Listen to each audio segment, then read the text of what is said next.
आज श्रीपाद माधवेंद्र पुरी जी का तिरुभाव दिवस है, तो हम इस अवसर पर उनके विषय में कुछ चर्चा करेंगे। देखते हैं। अच्छा, इससे पहले कि हम आज का डिस्कशन स्टार्ट करें, I have a quiz for you. आज स्टार्टिंग में ही क्विज है। कौन है माधवेंद्र पुरी जी? अरे माता जी, क्या बात कर रहे हैं? हम उनके बारे में ही तो जानने आए। लगता है आज आप प्रसादम नहीं पाकर आए। देखिए, हमने डिस्कस किया था तो थोड़ा आइडिया होगा कौन है माधवेंद्र पुरी। यस, देखिए कितने इंटेलिजेंट डिवोटीज हैं। मतलब विनोद में नहीं कह रही मैं, सच में आप इंटेलिजेंट है, क्योंकि पहले डिस्कस किया था और पहले भी आप पहले से आपको मालूम होगा। नहीं, you are wrong Prabhu ji.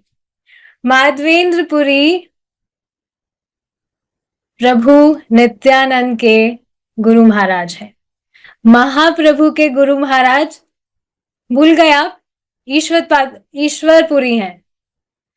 Anyways, we will start with our class. अच्छा, इससे कि पहले हम आज का डिस्कशन स्टार्ट करें, एक बात है जो यहाँ पर मैं डिस्कस करना चाहती हूँ। समझने वाली है, बहुत इंटरेस्टिंग बात है। आप देखेंगे जो भी आचार्यगण हैं, उनके आविर्भाव दिवस और तिरोभाव दिवस, मतलब अपीरियंस डे एंड डिसअपीरियंस डे, दोनों ही दिन बहुत ऑस्पिशियस होते हैं, वर्शिपेबल होते हैं। जो आचार्यगण हैं, दे आर ग्रेट वैष्णवास, तो पूरा जीवन वे कृष्ण की भक्ति करते हैं, कृष्ण भावनामृत का प्रचार करते हैं, उसको विश्व भर में स्प्रेड करते हैं, और उसी के साथ में बाद में वे डिसअपियर हो जाते हैं। जो भी वैष्णव हैं, भगवान के डिवोटीज हैं, वो मरते नहीं है, दे डिसअपियर। डिसअपियर का क्या अर्थ होता है? कि अपनी नित्य लीला में वे प्रविष्ट हो जाते हैं। और डिसअपियरेंस जो डे है, इस पर भी वे बहुत सी शिक्षा हमें देकर जाते हैं। जैसे आप देखेंगे भगवत गीता में भगवान कहते हैं, जन्म कर्म च में दिव्यम। तो मतलब भगवान के जो जन्म और कर्म है वे बहुत दिव्य है, साधारण जो मनुष्य है उसकी तरह नहीं होते हैं। तो उसी तरह से सेम जो भी हमारे आचार्यगण हैं, उनके भी जो जन्म और कर्म है वो साधारण नहीं होते। ये चीज है एक्चुअली, बहुत इंपॉर्टेंट चीज है ये समझने वाली, कि हम जो साधारण मनुष्य हैं, हम जो साधारण मनुष्य हैं, हमारा वास्तव में जन्म नहीं होता है। जन्म नहीं होता है, हाँ हमको पता है, हम आत्मा है, हमारा जन्म नहीं होता है, वो बात तो है। लेकिन इसके अलावा भी बहुत इंपॉर्टेंट चीज क्या है समझने वाली, कि हमारा जन्म नहीं होता, हमें हमारे कर्मों के हिसाब से जबरदस्ती इस भौतिक जगत में फेंक दिया जाता है। Now this might be heavy, but this is reality.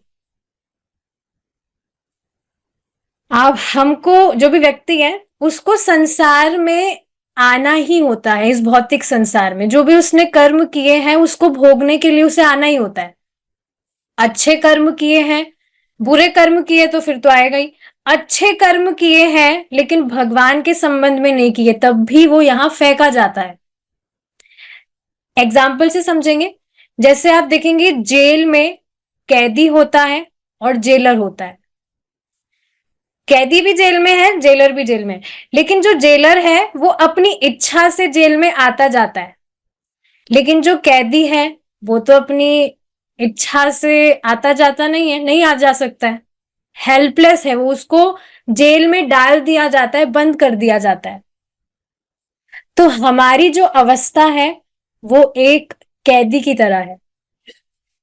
हम यहां पर हमारी इच्छा से नहीं आते हैं कभी भी, या हमारी इच्छा से जा भी नहीं सकते। इच्छा मतलब हमारा कंट्रोल नहीं है, कि हम जो हमारा जन्म होता है उसको हम रोक दें या वापस इसमें ना इस भौतिक जगत में ना आए, वो सिर्फ व्यक्ति भगवान की भक्ति करके ही हमेशा के लिए तर सकता है।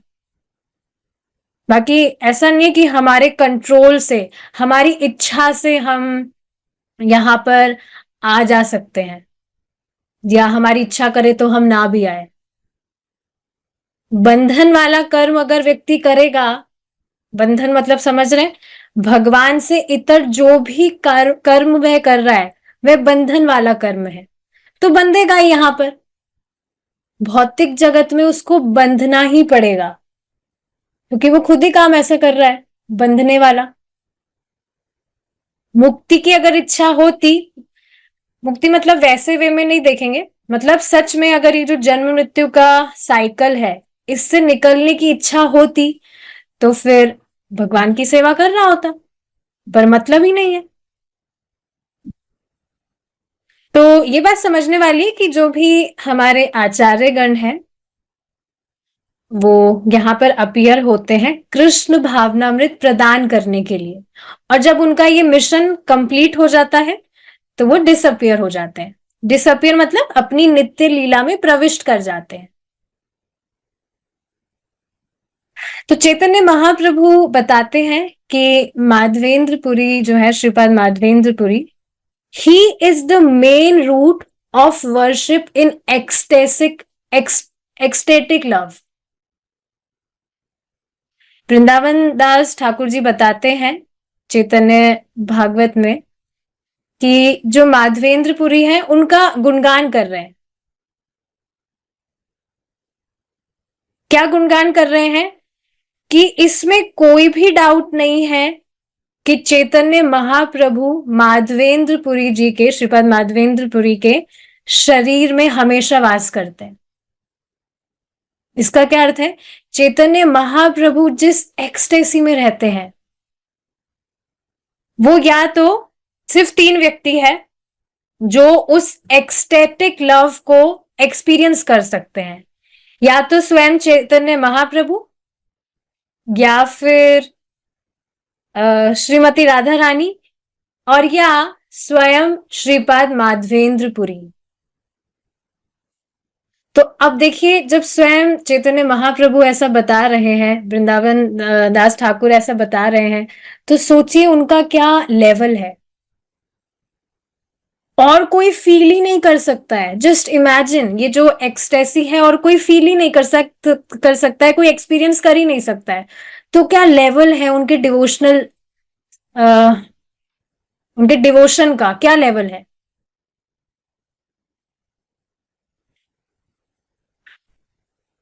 ठीक है, देखते हैं हम। भगवान चैतन्य के प्रकट होने से पहले उन्होंने श्री अद्वैत आचार्य, इनके बारे में हमने डिस्कस किया था, श्री जगन्नाथ मिश्र जो लीला में चैतन्य महाप्रभु के पिता हैं, पिताजी हैं, शची माता उनकी माता जी हैं, माधवेंद्रपुरी जो कि ईश्वरपुरी के गुरु महाराज है। यस रुक्मिणी माता जी, और राइट, ईश्वरपुरी चैतन्य महाप्रभु के गुरु महाराज है।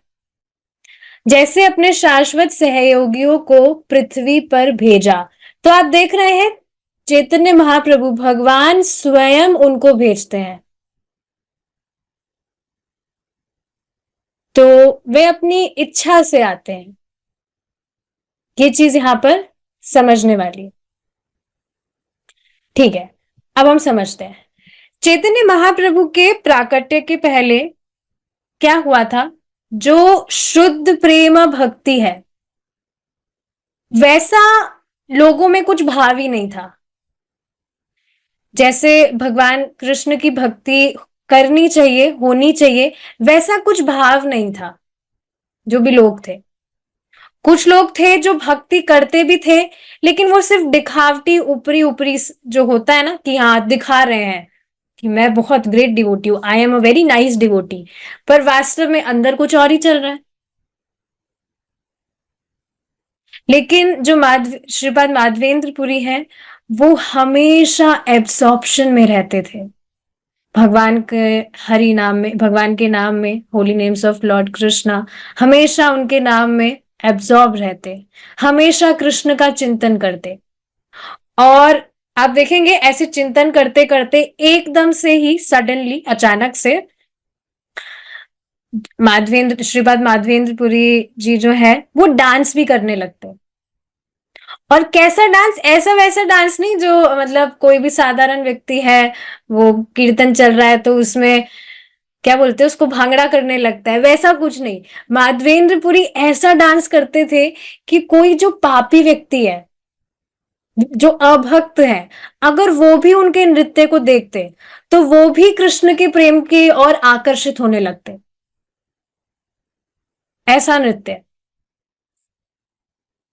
निरंतर हरि नाम जपते थे और घंटों के लिए समाधिस्थ रहते थे। कोई भी बाहर का उनको अनुसंधान ही नहीं रहता था। हर समय बस उनको कृष्ण की सेवा मतलब कैसे करनी है यही दिमाग में रहता था। थोड़ा सा भी टाइम खराब नहीं करते थे, बिल्कुल थोड़ा सा भी। हर वक्त बस भगवान, भगवान की सेवा ही करनी है उनको।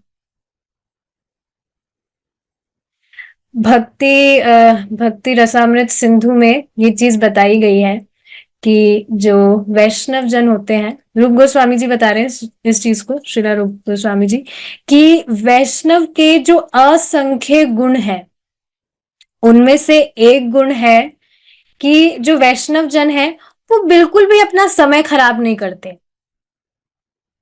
Not even a single moment. हर वक्त बस भगवान की सेवा ही उनको, बस ये देखते हैं कैसे मैं भगवान की सेवा में लगूं। तो उस तरह ही हर वक्त जो श्रीपाद माधवेंद्रपुरी है उस तरह ही हर वक्त भगवान की सेवा करते थे। पर एक बात पर वो दुखी रहते थे। अब उनको ऐसी कौन सी चीज है जो दुखी कर सकती है? सामान्य कोई व्यक्ति है वो किस चीज से दुखी हो सकता है? कोई भी भौतिक वस्तु उसको नहीं मिली, अच्छी वाइफ नहीं मिली, या कोई व्यक्ति उससे दूर चला गया, उसके मोह में वो दुखी हो सकता है। लेकिन माधवेंद्र माधवेंद्रपुरी जैसे ग्रेट वैष्णव जो है उनको किस बात का दुख है? वहां पर जो भी अभी हमने जो डिस्कस किया, जो भी वहां पर लोग हैं उनको देखकर उन्हें दुख होता था कि ये कृष्ण से कैसे विमुख है, कृष्ण की संतुष्टि के लिए कुछ करना ही नहीं चाहते। माधवेंद्रपुरी हमेशा यही सोचते थे कि जो भी इनको सफरिंग हो रही है इसको कैसे कम किया जाए। और सफरिंग होने का एक ही कारण है, भगवान से विमुखता। तो उस विमुखता को कैसे दूर किया जाए? जैसे आप देखेंगे श्रीला प्रभुपाद जी, उनको अपनी कोई चिंता नहीं थी, पर जो भी लोग थे जो समझ नहीं रहे थे कि अगर कृष्ण को संतुष्ट नहीं करेंगे तो उसके कारण उनको ये सब कुछ सफर करना ही होगा, तो कैसे इन सबको कृष्ण की सेवा में लगाया जाए। तभी आप देखिए विदेश चले गए प्रभुपाद जी प्रचार करने, और हिप्पीज को सबसे पहले उन्होंने भक्त बना दिया।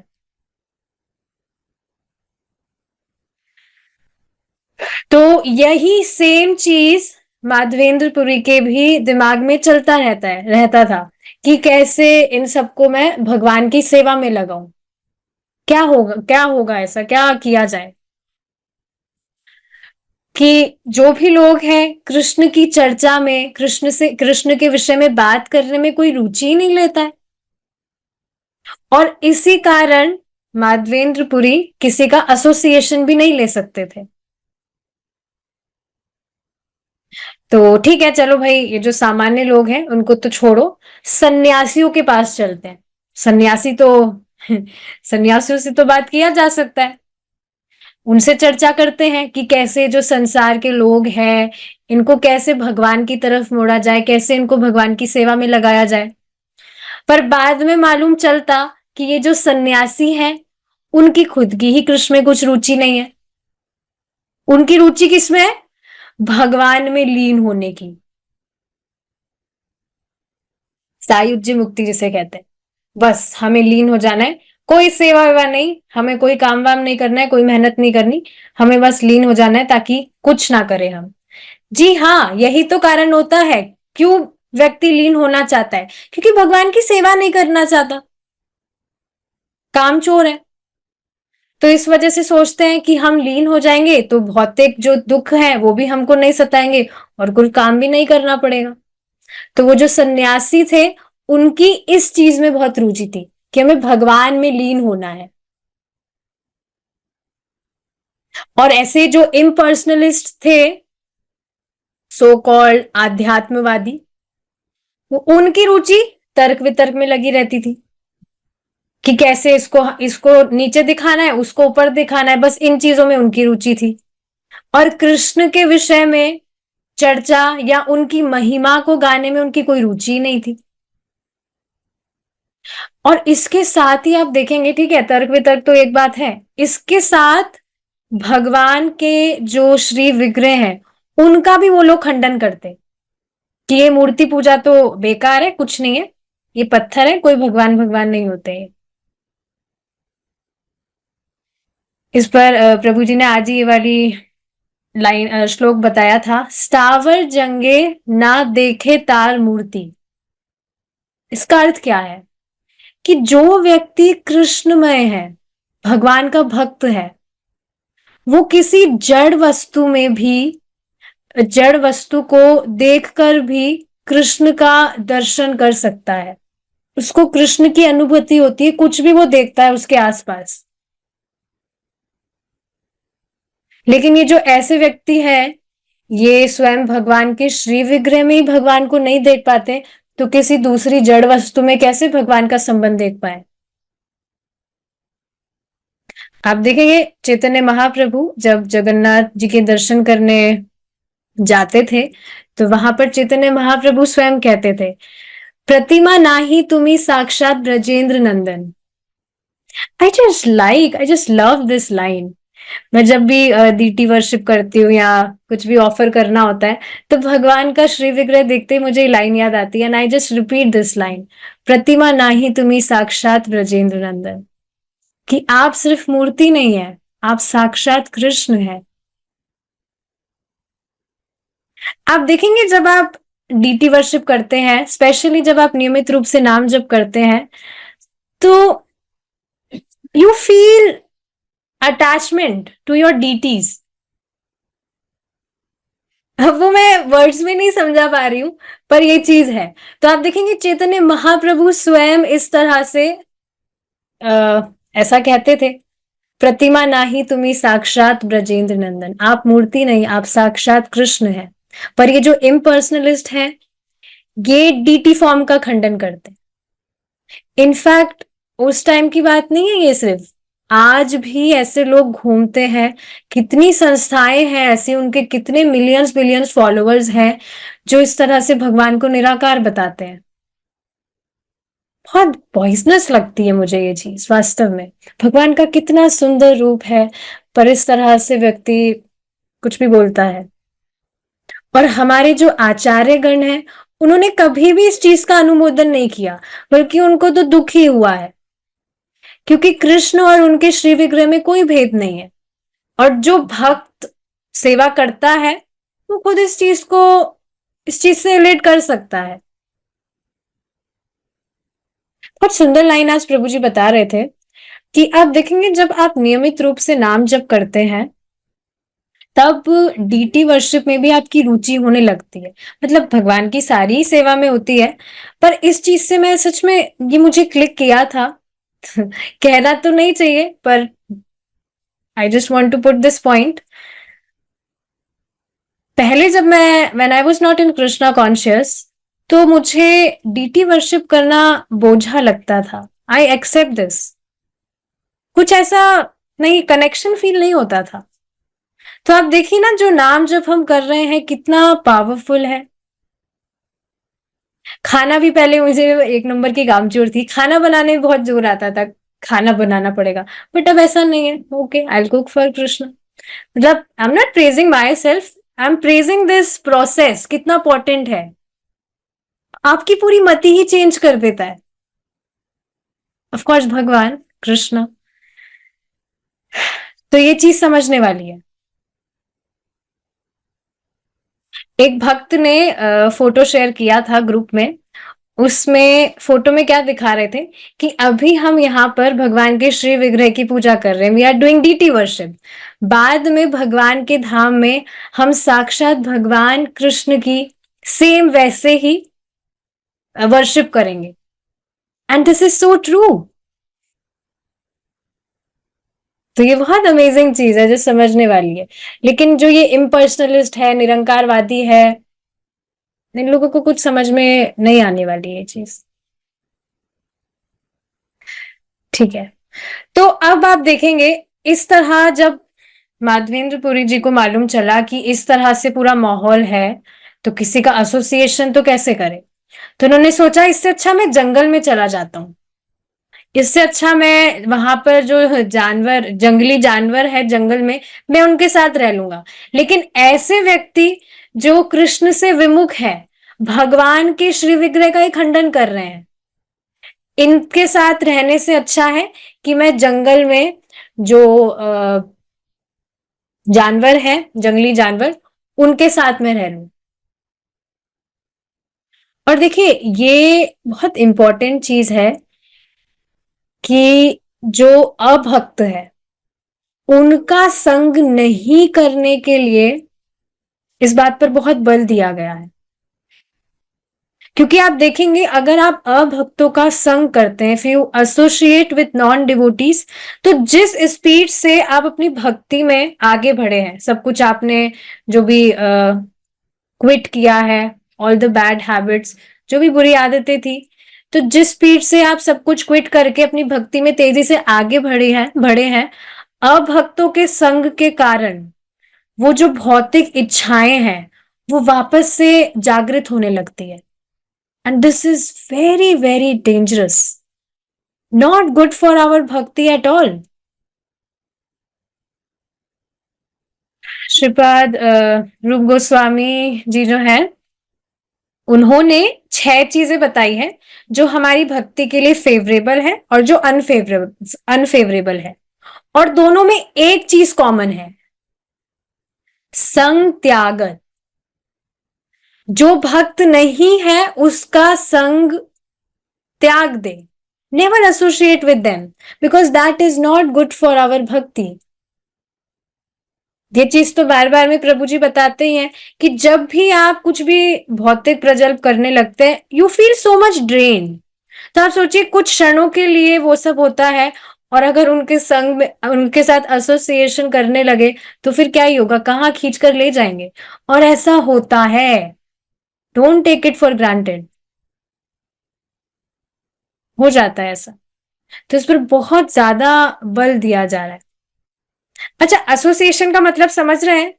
अब घर में सब तो भक्त नहीं होते हैं, तो ऐसा नहीं कहा जा रहा है आप घर छोड़ छोड़ के जंगलों में जाइए, नहीं, ऐसा नहीं कहा जा रहा है। एसोसिएशन मीन्स कि उनके साथ बैठकर आप प्रजल्प ना करें,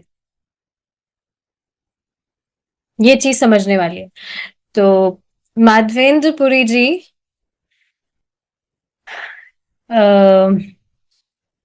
उन्होंने यही कहा, यही सोचा कि ये जो इम्पर्सनलिस्ट वगैरह है, इनको भगवान के विषय में, मतलब भगवान के विषय में कुछ भी रुचि नहीं है। चलो ये एक बात है कि भगवान के विषय में रुचि नहीं है, कुछ भी ना बोले। लेकिन अगर जो व्यक्ति भगवान के श्री विग्रह का खंडन कर रहा है और ये सब उल्टी सुल्टी बातें बोल रहा है, तो उनके साथ एसोसिएशन तो कभी लेना ही नहीं चाहिए। जैसे कुछ व्यक्ति होते हैं जो उदासीन होते हैं कि हाँ भगवान है, भगवान है, लेकिन हमें भक्ति से कोई मतलब नहीं है, तो वो कुछ नहीं बोलेंगे। लेकिन कुछ व्यक्ति होते हैं जो नेगेटिव बोलते हैं, तो उनके एसोसिएशन से खासकर बचना चाहिए। बल्कि अगर क्षमता हो तो उनको चुप करा देना चाहिए, कुछ भी फिलॉसफी बोलकर। तो आप देख रहे हैं माधवेंद्र पुरी जी को अपने लिए कोई दुख नहीं है, पर जो लोग हैं जो कृष्ण से विमुख है, जो भगवान की सेवा करना ही नहीं चाहते हैं, उनके लिए दुखी हैं। तो ये चीज है। एक और बात क्या है, अब जब इस तरह का माहौल था तो उनको कोई मिल नहीं रहा था कि क्या सोल्यूशन हो क्या नहीं हो। तो माधवेंद्रपुरी कह रहे थे कि अब भगवान को आना ही होगा। और इस तरह से होता है, जब इस तरह भगवान के जो भक्त हैं अभिलाषा करते हैं कि अब तो भगवान को अवतरित होना होगा, तो कृष्ण बाध्य हो जाते हैं आने के लिए। भगवान जब भी अवतरित होते हैं तो बार बार वो यही चीज रिमाइंड कराने के लिए अवतरित होते हैं। क्या? जीवेर स्वरूप कृष्णेर नित्यदास। और आप देखेंगे इसको हम जितना याद रखते हैं उतना ही हम और प्रसन्न होते हैं, क्योंकि वास्तव में जो जीव है, जीव के दुखी होने का कारण यही है कि वो कृष्ण को भूला हुआ है। अगर हम विचार करें इस चीज पर, तो जिस क्षण हम दुखी थे वो वही क्षण था जब उसमें कृष्ण का कोई संबंध नहीं था। या तो हम कृष्ण को भूले हुए हैं या हम कृष्ण को नेग्लेक्ट करने का ट्राई कर रहे हैं। वही वो टाइम था जब हम दुखी थे। पर जब से, जिस दिन से हमने डिसाइड कर लिया that yes I am servant of Lord, I am servant of Lord Krishna, मुझे उनको प्रसन्न करना है, उसी दिन से आप देख रहे हैं आप आनंद का अनुभव करेंगे उस क्षण से ही। और ये आप खुद देखते हैं, डेली जो क्लासेस हम अटेंड करते हैं, जब करते हैं, उस टाइम पर तो ऐसा नहीं है कि हमें बहुत हमारा हृदय जल रहा हो उस टाइम पर, बल्कि हम शांति का ही अनुभव करते हैं। कितने सारे स्वीट पास टाइम्स हैं भगवान के, उससे हृदय को आनंद ही मिलता है। मतलब ये कोई पोइट्री नहीं बोल रही मैं, ये वास्तविकता है। तभी आप देखिए ना, श्रीला प्रभुपाद जी ने इतनी सुंदर पद्धति हमें दी है कि हर वक्त हम श्रवण कीर्तन ना भी करें तो बाकी जो हम सर्विसेज हैं उसको कैसे ना कैसे हम भगवान से कनेक्ट कर दे। तो बहुत इंटरेस्टिंग चीज है।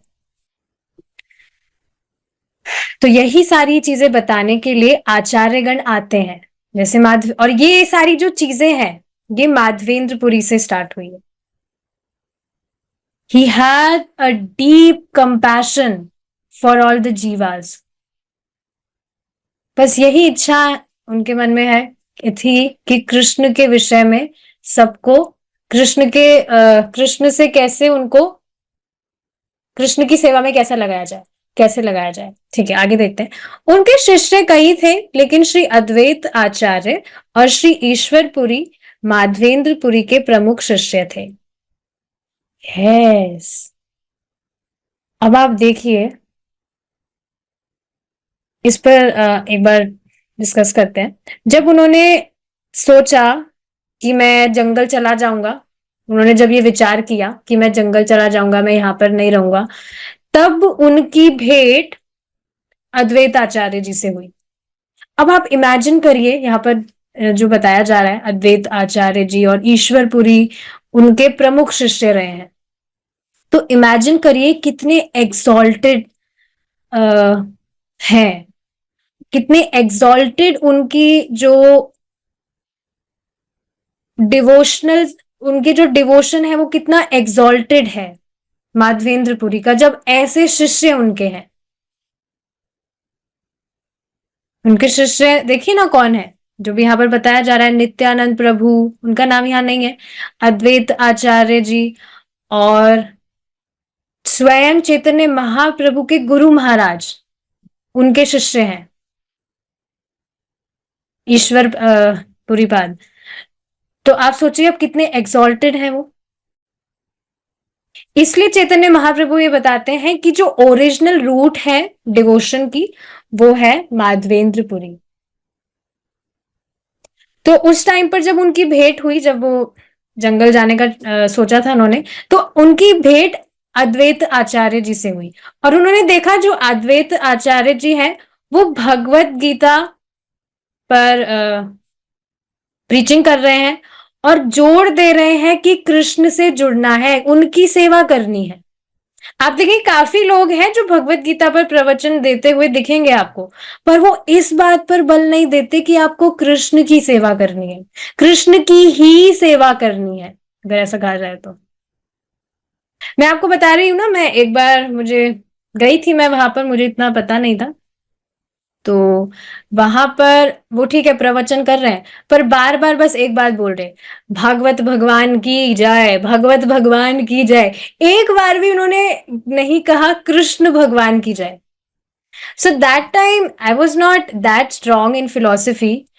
मतलब अभी भी कुछ भी नहीं हूँ अभी, मतलब जो सुनती हूँ मैं उसको बस रिपीट कर देती हूँ, उसमें से भी आधी चीजें मुझे याद नहीं रहती है। पर उस टाइम पर भी मेरे दिमाग में ये चीज आ रही थी कि ये कृष्ण क्यों नहीं बोल रहे हैं, भागवत भगवान बोल रहे हैं, पर ये कृष्ण क्यों नहीं बोल रहे हैं। तो काफी लोग आपको प्रवचन देते हुए दिखेंगे, पर वो इस चीज पर बल नहीं देते कि आपको भगवान कृष्ण की भक्ति करनी है।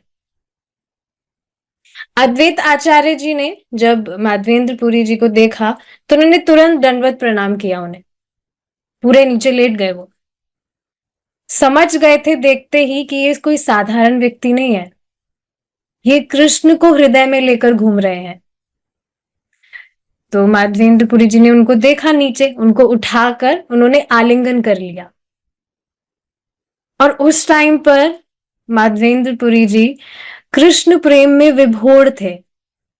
अश्रुओं की धारा उनके अश्रुओं की धारा प्रवाहित हो रही थी, और इतनी बह रही थी कि आप देखेंगे अद्वैत आचार्य जी को उन्होंने आलिंगन किया था, तो अद्वैत आचार्य जी पूरे भीग गए थे। ये अतिशोक्ति बिल्कुल नहीं है, हम इमेजिन भी नहीं कर सकते कि आचार्यगण कितने ग्रेट हैं।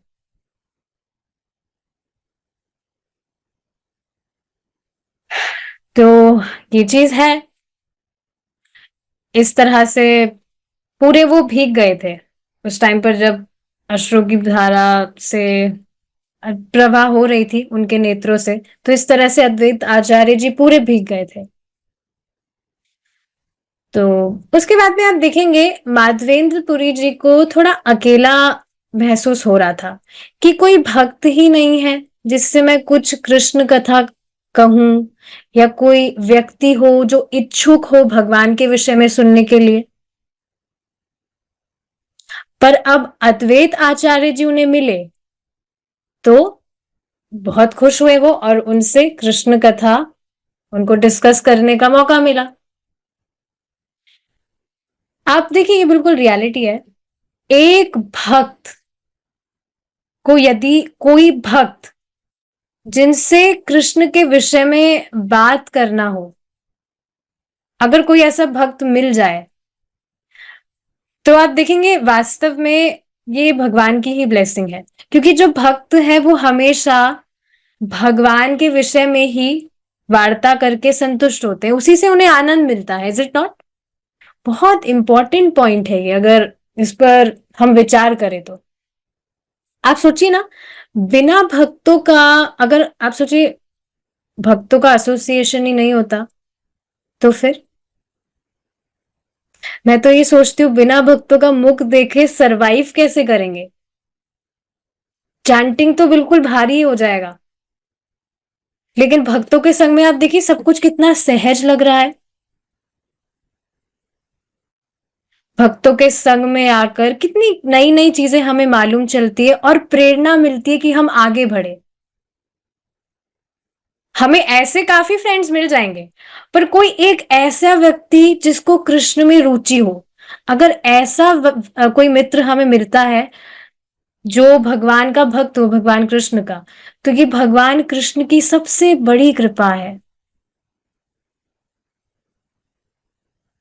आचार्यगण बताते हैं कि जब कोई व्यक्ति मुक्ति का अधिकारी बन जाता है, तीनों लोकों में भ्रमण करते करते बेचारा बहुत टाइम से उसका बीता, मुक्ति का अधिकारी होता है, तब कृष्ण उससे प्रसन्न होकर उस पर कृपा करके भक्तों का संग उसे देते हैं। इतनी अमेजिंग चीज है ये। मतलब मैं जब इन पे विचार कर रही थी तो पता नहीं, बहुत मतलब वर्ड्स में मैं एक्सप्लेन नहीं कर सकती व्हाट आई वाज फीलिंग। मैं तो एक नंबर की नालायक हूँ, मुझे पता नहीं क्या भगवान ने कैसे कृपा कर दी। इसलिए ये सबसे बड़ी कृपा है, समझना चाहिए। कई बार भक्त कहते हैं भगवान प्लीज मुझे कृपा दीजिए, मुझे कृपा दीजिए। तो मानो भगवान कहे ढेरों की है कृपा, तो ढेरों की है, फायदा उठाओ, फायदा उठाओ। इतनी कृपा की तो है, भक्तों का संग दे दिया, और क्या चाहिए। भक्तों के संग में भक्ति करो आराम से, और आ जाओ मेरे पास पूरे जीवन भक्ति करके। तो ये चीज है कि कोई भी व्यक्ति हमें मिल जाए जिससे हम भगवान के विषय में चर्चा कर सके, वास्तव में भक्तों को उसमें ही आनंद है। And I can totally relate with this. अब मुझे किसी पूजा में जाना पड़ गया था, तो वहां पर बस मैं सोच रही थी कि अरे पूरा दिन पता नहीं कैसा क्या जाएगा, बहुत खराब दिन जाएगा, क्योंकि कुछ होगा नहीं भगवान से रिलेटेड। तो वहां पर कोई बच्ची थी, वो रिलेशन में ही है। So she is very well known about this thing कि मैं बिना मतलब कुछ बात नहीं करती किसी से। तो शी केम टू मी कि मैं कृष्णा से रिलेटेड बात करूंगी, मैं मुझे आपसे बात करनी है।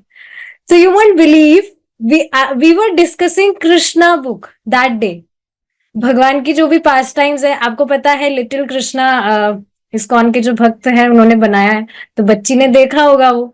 सो she was so much enthused, बहुत ईगरली मुझे सारी जो भगवान की लीलाएं हैं वो मुझे बता रही थी कि दामोदर लीला, पूतना का जो वध हुआ था, और कालिया नाग का वध हुआ था, सारी वो मुझे बता रही थी।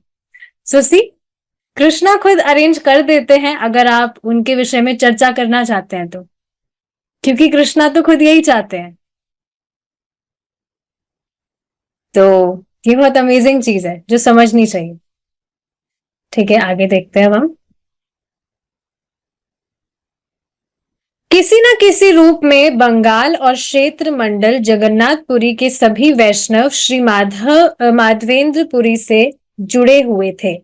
भगवान चैतन्य के आने के बाद उनके कई शिष्य महाप्रभु के संकीर्तन आंदोलन में शामिल हो गए। माधवेंद्रपुरी का शरीर पूरी तरह से दिव्य प्रेम से भरा हुआ था। उनके अनुयायी भी थे। उन्होंने भगवान के प्रति अद्वितीय प्रेम प्रदर्शित किया। तो हाँ ठीक है, आगे देखते हैं। और गहरे नीले रंग के बादल को देखकर यह बेहोश होकर गिर जाते थे। दिन रात वह कृष्ण प्रेम का अमृत पीने के नशे में धुत रहते थे। यस, आप सोचिए ना, जब हम बादल देखते हैं तो हमारे दिमाग में क्या आता है। कोई भी हम बादल वगैरह देखते हैं तो गर्मियों में जैसे बादल एकदम से आ गए तो हम सोचते हैं वाह अब तो बारिश होगी, थोड़ा गर्मी से हमको राहत मिलेगी। या सर्दियों में अगर बादल आ जाए, अरे अब तो ठंड बढ़ जाएगी। लेकिन श्रीपाद माधवेंद्रपुरी जब बादलों को देखते थे तो उनके मन में आध्यात्मिक भाव और उमड़ जाता था। क्यों? क्योंकि काले बादलों को देखकर उन्हें कृष्ण का स्मरण होता था। भगवान का जो कलर है वो उससे तो मैच होता है। अब सोचिए ना आप, आचार्य आर जस्ट ग्रेट। हमको ये चीज पता है, इनफैक्ट मुझे ये चीज पता है, पर कभी ऐसा नहीं बादलों को देखकर मुझे भगवान का स्मरण हुआ हो। But I try to do it from next time. तो इस तरह से आप देखेंगे, और हर वक्त माधवेंद्रपुरी भगवान कृष्ण के जो, हाँ भगवान कृष्ण के जो नाम है उनका जप करते रहते थे, उनको निरंतर बोलते रहते थे कृष्णा कृष्णा कृष्णा। और ऐसा जब करते करते वो बेहोश हो जाते थे जब बादलों को देखते थे, जबकि ये बात बताई जा रही है। पूरे बॉडी में उनको गूज बम्स आने लगते थे, अश्रों की धारा बहने लगती थी, कृष्ण से विरह की अनुभूति होती थी। निरंतर भगवान का बस कीर्तन करते रहते थे और एक्सटेसी में आके नृत्य भी करने लगते। अब आप देखिए यहां पर माधवेंद्रपुरी अपनी शिक्षाओं में ये चीज भी हमें मतलब बताते हैं, बताया गया है कि कोई भी व्यक्ति अगर उसका कृष्ण प्रचार में या उसकी भक्ति में प्रोग्रेस हो रही है। तो कैसे मालूम चले ये बात? स्वाभाविक रूप से जो भौतिक चीजें हैं उनके प्रति वो अनासक्त होने लगता है। और ये आर्टिफिशियली वाली चीज नहीं है, नेचुरली वो जो व्यक्ति है उसको जो भी ये भौतिक चीजें हैं, मटेरियलिस्टिक थिंग्स, वो बिल्कुल टेस्टलेस लगने लगती है, कोई मतलब टेस्ट नहीं है, अपने आप अनासक्त होने लगता है। आप खुद देखिए ना, ये बहुत अमेजिंग चीज है। एक बार प्रभु जी बता रहे थे कि भगवान कृष्ण एक नंबर के चोर हैं। कैसे? हमारा जो भी हृदय का कचरा है, जो भी कलमश है, जो भी अटैचमेंट है, जो भी कचरा है, कब इसको चुरा कर ले जाते हैं मालूम भी नहीं चलता।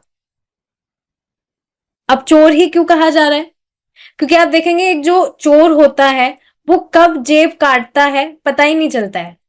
जेब काटी, पैसा गायब, सामान गायब। तो वैसे ही भगवान कृष्ण है, जब हम उनकी भक्ति करते हैं तो कब वो हमारे हृदय से जो कचरा है वो साफ कर देते हैं, मालूम ही नहीं चलता है। Is it not? कितनी अमेजिंग चीज है ये। Krishna is just amazing. ठीक है, तो ये वृंदावन दास ठाकुर जी बता रहे हैं, भारत भूमि की व्यापक तीर्थ यात्रा करने के बाद उन्होंने अपना जीवन वृंदावन और उड़ीसा में बिताया। उन्होंने वृंदावन के पुनरुद्धार का काम शुरू किया, जिसे बाद में श्री रूप और सनातन गोस्वामियों ने जारी रखा। एक उपवन से दूसरे उपवन में घूमते हुए राधा कृष्ण की मधुर वृंदावन लीलाओं को याद करते हुए माधवेंद्रपुरी परम आनंद में बेहोश हो जाते थे। ठीक है, आगे की जो स्टोरी है पढ़ने से पहले हम थोड़ा डिस्कस करते हैं क्या हुआ था। एक बार क्या हुआ था, चैतन्य महाप्रभु शांतिपुर से जगन्नाथपुरी की तरफ जा रहे थे। तो रास्ते में एक रेमुना नाम की कोई जगह आती है, वहां पर चैतन्य महाप्रभु रुके। अब वहां पर उन्होंने गोपीनाथ जी का दर्शन किया। गोपीनाथ जी का जैसे ही उन्होंने दर्शन किया तो चैतन्य महाप्रभु भाव विभोर हो गए और भक्तों के साथ में इन एक्सटेसी नृत्य करने लगे, कीर्तन करने लगे। और ऐसा नृत्य भगवान कर रहे थे जो एकदम अतुल्य है। मतलब हम भौतिक व्यक्ति जो है, हम कभी सोच भी नहीं सकते, क्योंकि हमने वैसा कुछ कभी देखा ही नहीं है। हम तो बस सुनकर थोड़ा अंदाजा लगा सकते हैं कि हाँ भगवान ने ऐसा नृत्य किया होगा, पर वो जो नृत्य था वो एकदम अतुल्य था। बिल्कुल एक्सटेसी में भगवान नृत्य कर रहे थे, कीर्तन कर रहे थे। और गोपीनाथ जी का जब उन्होंने दर्शन किया तो तब उन्हें एक कथा याद आई। अब ये आगे की जो स्टोरी है ना, ये स्वयं चैतन्य महाप्रभु सुनाएंगे। चैतन्य महाप्रभु को ये कथा याद आई जो कि उन्होंने अपने गुरु महाराज से सुनी। उन्होंने साक्षात नहीं देखी, उन्होंने अपने गुरु महाराज ईश्वरपुरी पाद से सुनी। तो अब ये जो कथा है ये गोपीनाथ जी के श्री विग्रह के संबंध में है।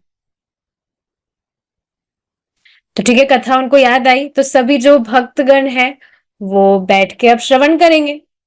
आप इमेजिन करिए ना, ऐसी क्लास जहां पर चैतन्य महाप्रभु कथा कर रहे हैं और उनके जो भी भक्त संगी हैं वो श्रवण कर रहे हैं।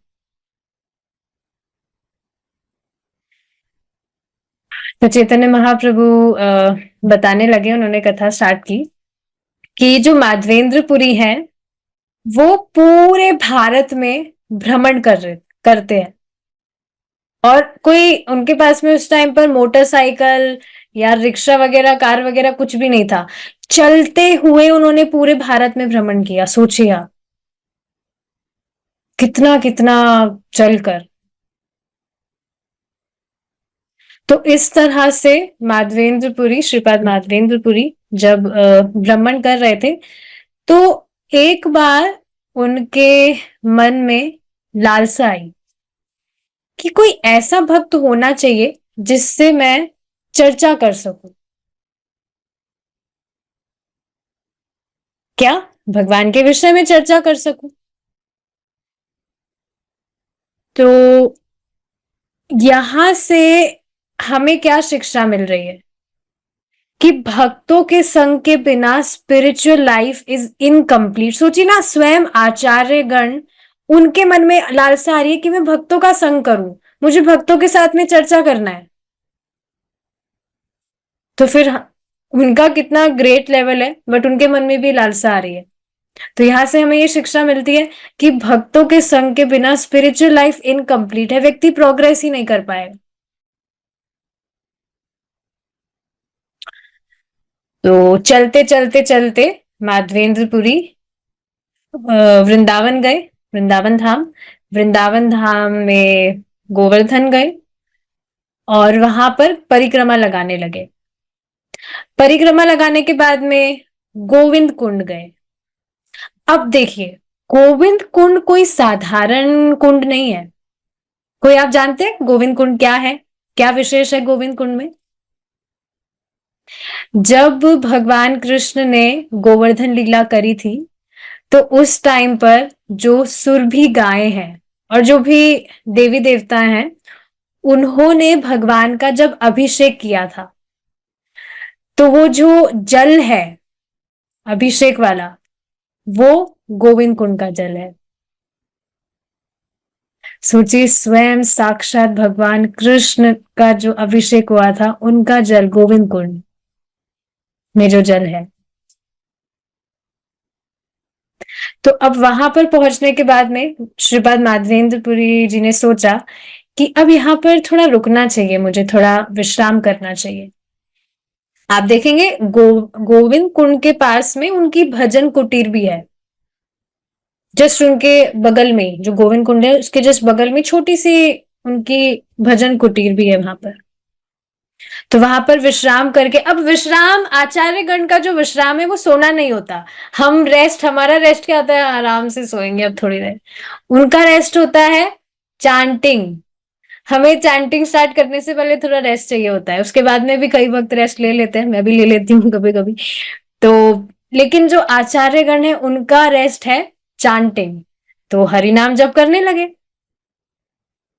और आप देखेंगे सभी जो आचार्य गण हैं, वो मधुकरी पर सरवाइव करते थे। मधुकरी समझ रहे? भिक्षा। 3 घरों से उनका नियम होता है, 3 घरों से मांगेंगे, जितना मिल गया उसमें ही संतुष्ट। नहीं मिला तो ऐसे ही रह जाएंगे, उनको कुछ भी मतलब फर्क नहीं पड़ता। 3 घर में मांगेंगे, मिल गया जितना उसमें संतुष्ट, नहीं मिला अगर 3 घरों में मांगा तो ऐसे ही रह जाएंगे। कभी कहीं से आटा मिल गया तो आटे में थोड़ा सा पानी मिलाकर उसको हाथ से ही फ्लैट करके, हमें तो फ्लैट करने के लिए चकला बेलन चाहिए होता है, पर वो हाथ से ही फ्लैट करके तवे पर नहीं, जो धूप होती है वहां पर रख देते हैं कुछ समय के लिए। अब धूप से ही वो जितना पक गया, बस उसको ही भगवान को ऑफर करके पा लेते हैं। बेसिकली क्या विचार करते हैं वो, उनका ये होता है कि हमें ज्यादा समय बर्बाद नहीं करना चाहिए, बस जिससे शरीर चल जाए उतना खाना चाहिए, और खाने के लिए नहीं जीना चाहिए। तभी आप देखिए ना, आचार्य जो भी गण है, प्राय प्राय आप देखेंगे बहुत स्किनी होते हैं, क्योंकि ये जो भी ईटिंग मीटिंग, ये ईटिंग स्लीपिंग है, इनसे परे हैं जो भी आचार्य गण है। यहाँ पर कोई भी उनका इमिटेशन मत करिएगा। हमारे लिए नहीं है, हमारा वो लेवल नहीं है। हमें तो एकादशी पर भी एक एक दिन उपवास करने में बहुत पता नहीं कैसा फील होता है। लेकिन आप देखिए ना, वो इस तरह से पाकर जितना, मतलब बस शरीर चल जाए अच्छे से भक्ति करने के लिए, उतना ही पाते हैं बस। और श्रीपाद माधवेंद्र पुरी जी तो इससे भी ऊपर है, उनका लेवल तो इससे भी ऊपर है। क्या? कि वो तो किसी से भिक्षा ही नहीं मांगते कभी। अगर कोई जैसे भजन कर रहे हैं, अगर कोई व्यक्ति आकर उनको दे गया तो ठीक है, नहीं तो कभी आगे होकर किसी से नहीं मांगते।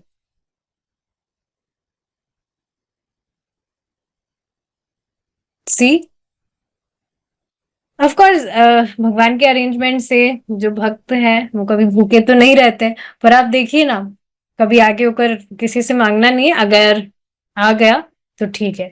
देखिए भगवान के प्रति कितना विश्वास है। और प्रभु जी बार बार ये बात रिपीट करते हैं कि हम हमेशा बस ये चिंता करते रहते हैं, आगे का कैसे चलेगा, आगे का कैसे चलेगा। पर आप जो भी आचार्यगण हैं उनका विश्वास देखिए। समझना चाहिए भगवान स्वयं हमसे भजन करवाना चाहते हैं। कृष्णा कृष्णा वांट्स अस कि हम उनके पास चले जाएं अच्छे से भजन करके। तो भगवान हमेशा हमारे लिए जो भी अनुकूल है वैसा अरेंज हमेशा करके रखते हैं भगवान। तो कभी भी चिंता नहीं करना चाहिए, भगवान खुद चाहते हैं कि हम उनकी सेवा करें, तभी तो भक्तों का संग दिया है, नहीं तो अभी भी पता नहीं क्या कर रहे होते। तो ये बहुत इंपॉर्टेंट चीज है। ठीक है, तो हाँ ये चीज है कि वो कभी मांगते नहीं थे। आगे जाकर जब श्रीपाद माधवेंद्र पुरी वृंदावन में थे तो उन्होंने एक बहुत अमेजिंग व्रत लिया। क्या? उस टाइम पर चतुर्मास था, चतुर्मास चल रहा था, तो उन्होंने व्रत लिया कि मैं अन्न नहीं खाऊंगा, अब मैं सिर्फ दूध दही पर रहूंगा, अन्न वगैरह मैं नहीं पाऊंगा, जो भी दूध दही वगैरह है उस पर ही आई विल सर्वाइव। आज ही तो प्रभु जी ये बात बता रहे थे। क्या हमारे दिमाग में कभी विचार आया कि हम अन्न के बिना रह जाएंगे? हर दिन ही तो ये विचार आता है कि आज ये बनाना है, आज वो बनाना है। एकादशी का एग्जाम्पल दिया था कि जब एकादशी पता लगता है कल है, एकादशी कल है, अभी तो इतनी मुश्किल से हमने निकाली थी, इतनी जल्दी आ भी गई। तो सोचिए हम तो विचार भी नहीं करते कि हमें अन्न नहीं खाना है। पर श्रीपाद माधवेंद्र पुरी ने इस तरह का व्रत लिया था, that I will only survival on milk. किसी से कुछ मांगेंगे भी नहीं, जो कुछ भी लाकर देगा बस उसको एक्सेप्ट करेंगे। हाँ, उसको मना भी नहीं करेंगे। जैसे कोई व्यक्ति है अगर कुछ एक्स्ट्रा भी लाकर दे दिया, उनको जरूरत नहीं है लेकिन फिर भी किसी ने लाके दे दिया, सो ही विल एक्सेप्ट इट, मना नहीं करेंगे और फिर उसको किसी और को दे देंगे। अगर उनको जरूरत होगी तो वो खुद कंज्यूम कर लेंगे, नहीं तो फिर वो किसी और को दे देंगे। कभी भी किसी को डिसरेस्पेक्ट नहीं करते, कोई उनको देना चाहता है तो उसको एक्सेप्ट कर लेते हैं। तो ये चीज है। एक बार क्या हुआ था, कुछ लोग जा रहे थे तो उन्होंने देखा कि ये बाबा कौन है, इस तरह से बढ़िया भजन कर रहे हैं, बैठे हैं बस भजन कर रहे हैं, देखने में तो बड़े अच्छे लग रहे हैं, बहुत भगवान के भजन में लीन है, लेकिन लगता है इन्होंने बहुत दिन से कुछ खाया नहीं है, इतने पतले हैं और इनका पेट भी एकदम अंदर चला गया है।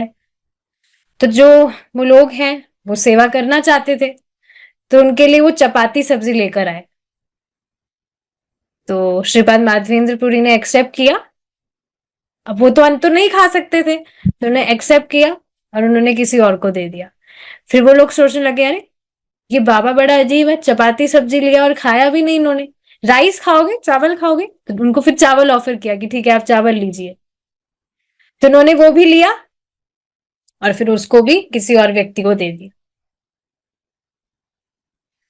फिर वापस से वो लोग सोचने लगे कि ये पता नहीं ले रहे हैं फिर दे रहे हैं, कुछ बोलते भी नहीं है, लगता है फलहार पर है, अभी चतुर्मास चल रहा है ना। तो फिर उनके लिए वो फ्रूट्स लेकर आए, तो उन्होंने वो फ्रूट्स भी एक्सेप्ट किए और उसको भी आगे पास ऑन कर दिया, किसी और को दे दिया। तो बाद में फिर वो जो लोग थे वो चले गए। तो वापस से माधवेंद्रपुरी अपना भजन करने लगे। फिर क्या हुआ, उनके पास में एक छोटा बच्चा आया, बहुत मासूम सा स्वीट सा बच्चा, सावल वर्ण का, शाम के टाइम पर आया और मटकी में अपने साथ में दूध लेकर आया वो बच्चा। तो जो माधवेंद्रपुरी थे वो थोड़ी झपकी ले रहे थे, सो गए थे वो, तो उनको उठाया उस बच्चे ने कि अरे आप कैसे बाबा हो, इतने लोग आपके पास में आए और आप कुछ खाते भी नहीं हो, लो चलो मैं आपके लिए दूध लेकर आया हूं, ये आप दूध ले लीजिए।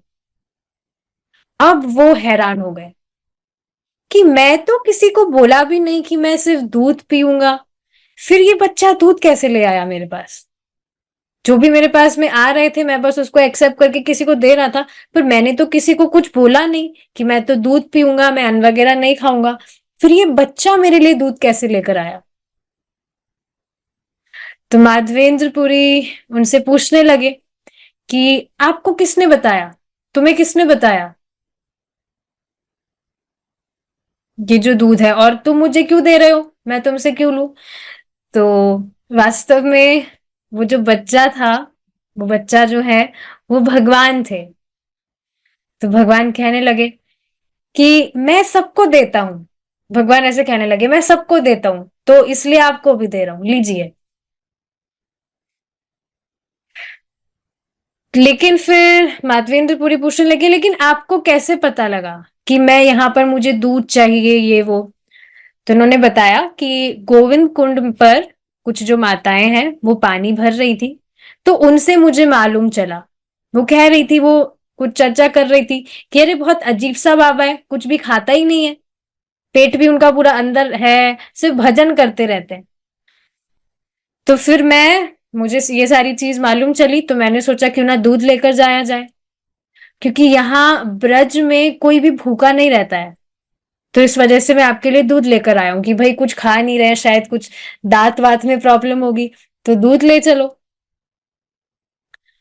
तो फिर माधवेंद्रपुरी वॉज लिटिल सस्पिशियस, उनको डाउट हो रहा था कि ये बच्चा है कौन, क्योंकि दिखने में वो कोई साधारण बालक नहीं लग रहे थे। उनको देख के ही उनको बहुत आकर्षण हो गया था उनसे। तो उनसे पूछताछ करने लगे कि क्या नाम है तुम्हारा, घर कहाँ है तुम्हारा, काम क्या करते हो, सारी चीजें बताओ मुझे।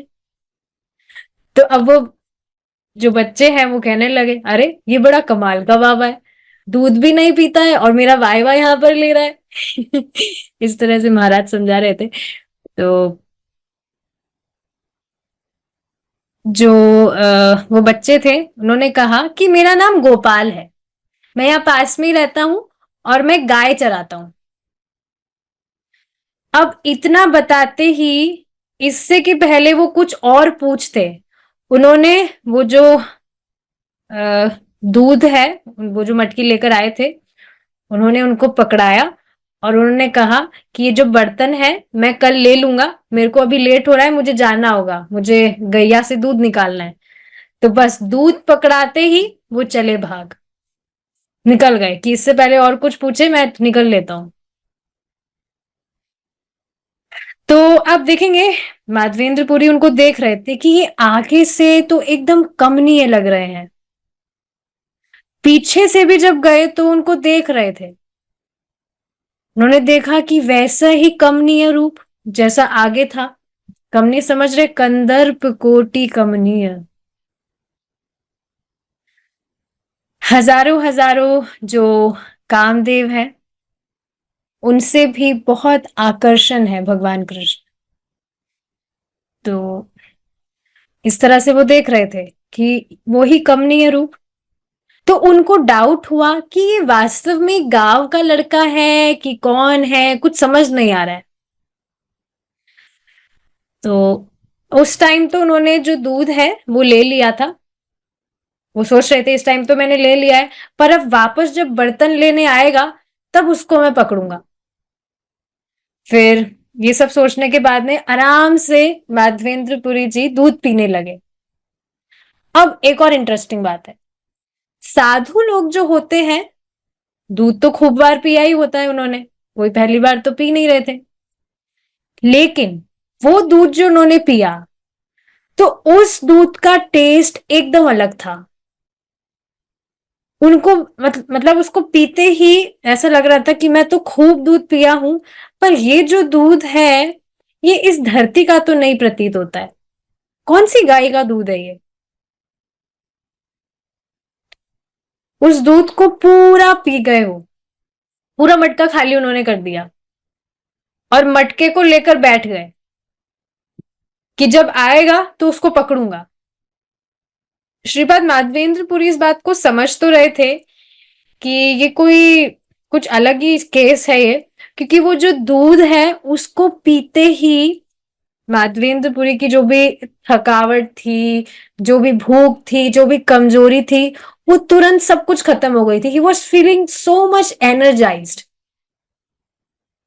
उस दूध को पीने के बाद में। उसमें कुछ बॉर्नवीटा वगैरह नहीं था, वो तो सब ऐसे केमिकल वगैरह होता है। तो ये चीज है।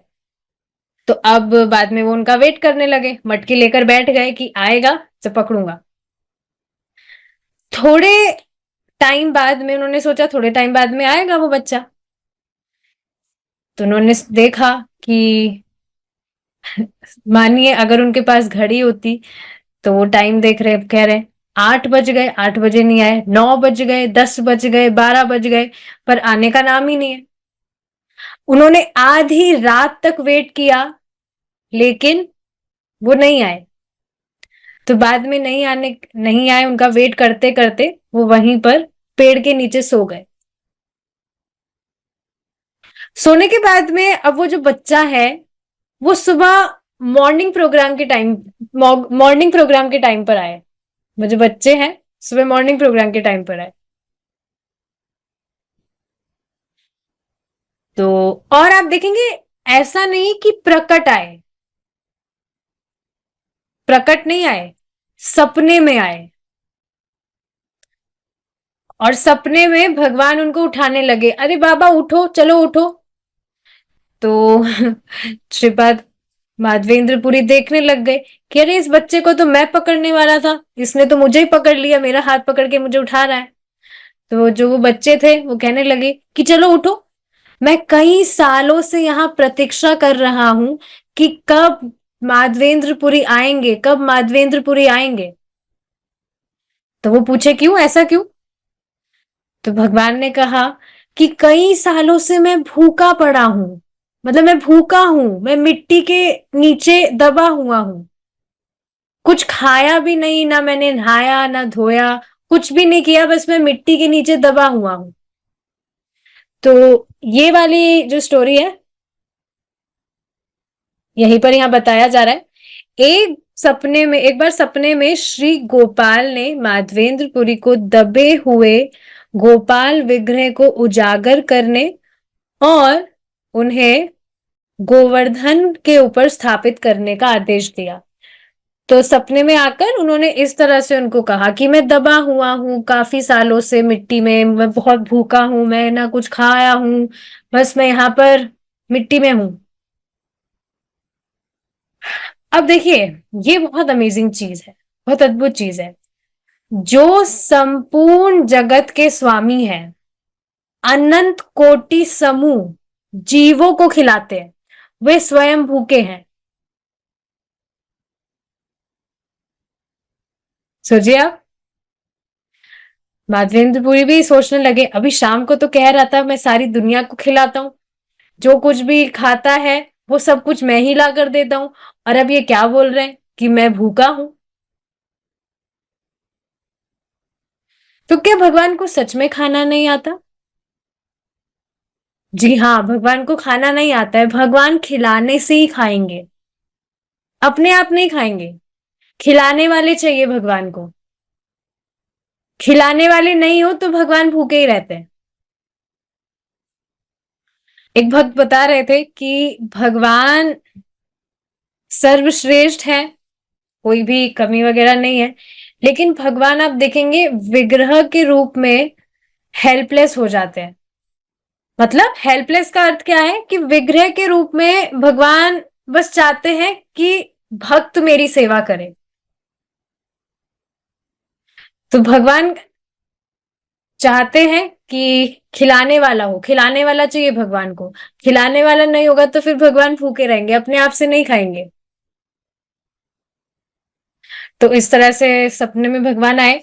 तो माधवेंद्रपुरी अब सुबह उठे, सुबह हो गई थी, उठे। तो अब सुबह उन्होंने सोचा कि अरे सुबह का सपना तो सच होता है, भगवान सच मतलब सच में मेरे सपने में आए। यही तो पेड़ था, हाँ यही पेड़ था, झाड़ भी यही था, सपने में सब कुछ यही था, पूरा सीन। तो मतलब भगवान सच में आए थे। तो भगवान ने उनको सपने में बताया था कि आप अकेले मत जाइएगा, जो मिट्टी में भगवान का श्री विग्रह है उसकी खोज के लिए, उसको निकालने के लिए अकेले मत जाइएगा, आप और लोगों को भी अपने साथ में लेकर जाइएगा, गांव के जो लोग हैं। अब श्रीपाद माधवेंद्रपुरी गांव में हल्ला करने लगे कि तुम्हारे गांव में ठाकुर यही प्रकट होंगे, तो चलो हम निकालते हैं, वहां पर श्री विग्रह है भगवान का। तो अब कोई तो उनकी बात पर विश्वास कर रहा था और कोई कह रहा था अरे ऐसे ही कह रहे हैं, ऐसे काफी ढोंगी बाबा आते रहते हैं, हमें इनकी बात पर विश्वास नहीं है। तो कुछ लोग मान रहे थे और कुछ लोग नहीं मान रहे थे। तो अब अपने जो भी टूल्स वगैरह होते हैं वो लेकर गए और वहां पर खोदने लगे मिट्टी को। और थोड़ा सा खोदने पर ही भगवान का जो श्री विग्रह है वो प्रकट हो गया, बाहर आ गया, मतलब उनको मिल गया मिट्टी में से। अब आप देखेंगे वो जो विग्रह है भगवान का वो राजस्थान में है। नाथ द्वारा नाम का जो जगह है वहां पर श्रीनाथ जी के नाम से जाना जाता है। एक बार मैं यहाँ पढ़ देती हूँ। माधवेंद्रपुरी ने गोपाल की स्थापना का जश्न, इसको अभी हम डिस्कस करेंगे, का जश्न अन्नकूट कृष्ण को भोजन का पहाड़ चढ़ाने वाला भव्य उत्सव के साथ मनाया। यह अन्नकूट उत्सव, जिसे गोवर्धन पूजा भी कहा जाता है, भारत और दुनिया भर में वृंदावन में सबसे महत्वपूर्ण वैष्णव त्योहार में से एक है। मूल गोपाल विग्रह जिन्हें श्रीनाथ जी के नाम से जाना जाता है, अब राजस्थान के नाथ द्वारा में पूजे जाते हैं। तो यहाँ पर जैसा कि आप फोटो देख रहे हैं, यही भगवान का श्री विग्रह है, श्रीनाथ जी। अब सब जगह हल्ला हो गया, लाइन लग, सब जगह उन्होंने, जो लोग थे उन्होंने हल्ला कर दिया कि भगवान प्रकट हो गए, भगवान का श्री विग्रह प्रकट हो गया, प्रकट हो गया। तो अब वहां पर लाइन लग गई, सब बस पूछ रहे थे कि हमें बताइए बाबा जी, हम क्या सेवा करें, हम क्या सेवा कर सकते हैं। तो श्रीपाद माधवेंद्रपुरी जी ने बताया कि हाँ ठीक है, रस्सी लेकर आइए, जो विग्रह है उनको पहाड़ पर लेकर जाना है, प्रतिष्ठा करनी है इनकी गोवर्धन पर, गोवर्धन पर्वत पर। तो वहां पर लेकर गए। फिर बाद में उन्होंने बताया, फिर से वो सेवा मांगने लगे, अब क्या करना है। उन्होंने कहा अब स्नान करवाना है। गोविंद कुंड, राधा कुंड, मानसी गंगा, सब जगह से बहुत सारा जो जल है वो एकत्र कर कर सभी लोग लेकर आए और खूब स्नान करवाया भगवान को।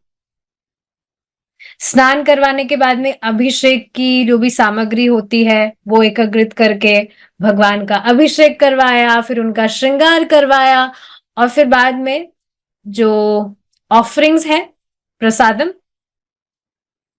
उसके लिए सबसे पहले तो माधवेंद्रपुरी जी ने कहा कि कुछ भी जो दूध से बनी हुई डिश है वो लेकर आइए, वो हम ऑफर करेंगे।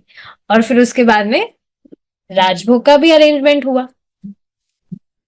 और आप देखेंगे जो माधवेंद्रपुरी है वो अपने हाथ से सब कुछ कर रहे थे।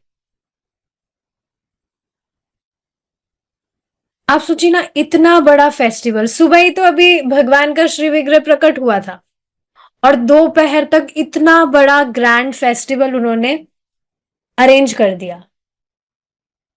इतना बढ़िया, इतना बड़ा फेस्टिवल। महाराज इस पर कहते हैं कि टेम्पल में इतने सारे लोगों की मीटिंग बैठती है और वो भी काफी काफी महीनों से, तब जाकर कुछ प्रोग्राम होता है और उसमें भी कुछ ना कुछ कमी जरूर रह जाती है। और यहाँ पर आप देखिए, जो माधवेंद्र पाद हैं, उन्होंने ना तो कोई फंड रेस किया और किसी से मांगते भी नहीं थे कि कुछ दे दो। ना उन्होंने कोई फंड रेस किया, ना कुछ, ना कोई पेन पकड़े ना पेपर पकड़े, पर उसके बाद में भी सारा काम कर दिए। सुबह नोटिस भी नहीं भेजा कि हाँ इस तरह से विग्रह प्रकट हुए हैं, दोपहर को आप सब आइएगा। नहीं, सब कुछ बस उन्होंने सुबह विग्रह प्रकट हुए और हजारों लोगों का जो भंडारा है वो पूरा उन्होंने अरेंज कर दिया दोपहर तक। अभिषेक आदि सारे जो भी मतलब होती हैं चीजें, वो सब कुछ उन्होंने किया। वास्तव में आप देखेंगे कि भगवान की तो कृपा है। भगवान पर छोड़कर अगर हम सब करते हैं, हमारी बुद्धि नहीं लगाते हैं, तो भगवान अपने आप सब कुछ करवा देते हैं। तो बार बार देखिए, ये चीज हमें याद करनी चाहिए कि जब भी हम सोचते हैं कि ये तो हमारे जीवन की बहुत बड़ी कठिनाई है, बहुत बड़ी मुश्किल है ये, तो हमारे दिमाग लगाने से तो वो वैसे भी सॉल्व नहीं होगी। Why not to surrender it to Krishna, कि कृष्णा क्यों आ रही है प्रॉब्लम, आप देखिए, आप मैनेज करिए, मुझे नहीं पता, मेरे मेरे दिमाग लगाने से तो कुछ भी नहीं होगा। और अपनी बुद्धि लगाने से हम बैठे ही रह जाते हैं, आप खुद देखेंगे इस चीज को। तो ये सब भगवान की कृपा थी कि वो इस तरह से सारा इतना बड़ा आयोजन कर पाए। अब बहुत इंटरेस्टिंग चीज है, जैसे ही सारे गांव के जो लोग हैं वो सब कुछ अपना प्रसादम पाकर चले गए, तो दूसरे गांव के लोग अब आ गए और वो श्रीपाद माधवेंद्रपुरी से कहने लगे, ये आपने ठीक नहीं किया, ये आपने ठीक नहीं किया, जो भी आप हमको हमको तो आपने बुलाया नहीं, हमें भी तो भगवान के दर्शन वगैरह करने चाहिए थे, हमें भी भगवान का प्रसाद वगैरह सब कुछ देखना था मतलब।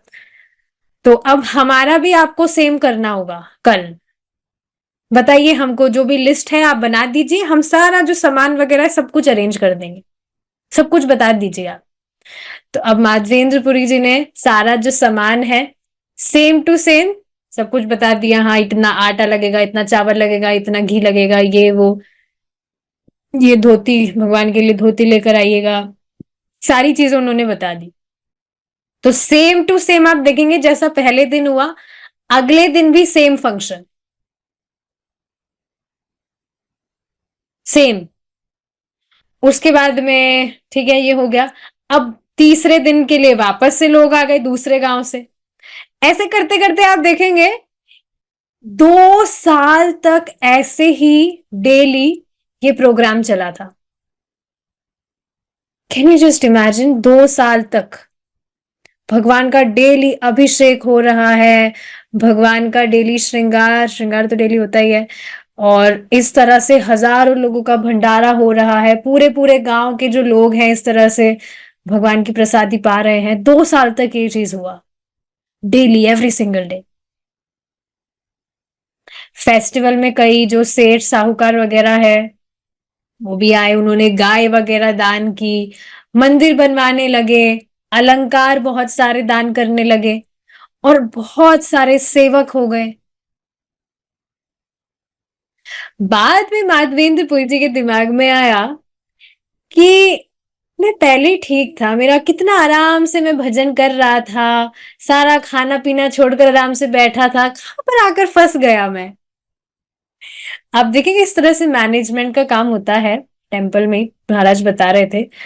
तो भक्तों का 16 माला करना भी बहुत मुश्किल हो जाता है, क्योंकि पूरा टाइम उधर मैनेजमेंट में ही चला जाता है, तो भजन करना मुश्किल हो जाता है। ये चीज है।